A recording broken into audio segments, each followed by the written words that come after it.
हर हर महादेव दोस्तों। कामदा एकादशी तो अभी कृष्ण पक्ष में गई है। आज पुत्रदा एकादशी है। श्रावण मास की ये दोनों एकादशियां बहुत ही श्रेष्ठ, बहुत ही पुण्यमयी और अपनी मनोकामनाओं को पूर्ण करने वाली होती है। जैसे कामदा एकादशी से पता चलता है कि कामनाओं की पूर्ति करने वाली एकादशी, और ऐसे ही पुत्रदा एकादशी से पता चलता है कि पुत्र देने वाली एकादशी या पुत्र की कामना से की गई एकादशी। तो जिनको भी पुत्र चाहिए या बच्चा कंसीविंग के लिए जो प्लानिंग कर रहे हैं, या जो अपनी फैमिली को आगे बढ़ाना चाहते हैं या चाहते हैं उनके घर में बॉय बेबी हो, तो ये उपाय उनके लिए आज अति श्रेष्ठ है। बहुत ही कारगर ये उपाय है। ये शिव पुराण का उपाय है। इसमें किसी का भी बताने का या मेरा बताने का कोई बहुत ज्यादा बेनिफिट है नहीं, क्योंकि ये एक कथा है जो शिव पुराण में आती है। विश्वनाथ नाम के मुनि थे और उन्होंने बहुत घोर तपस्या की थी शिव जी की, कि उनको शिव जी जैसा ही बेटा चाहिए।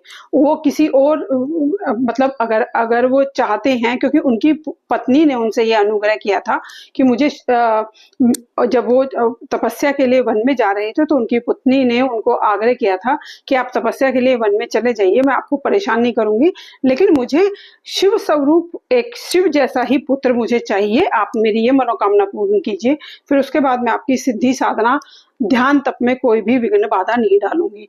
तो विश्वनाथ मुनि ने तपस्या से, सिद्धि से ये आराधना की थी कि भोले बाबा को वो अपने घर में एक बच्चे के रूप में अपने घर में उनका अवतरण हो और वो उनकी देखभाल अपने पुत्र के जैसे करें, क्योंकि उनकी पत्नी की ये मनोकामना थी।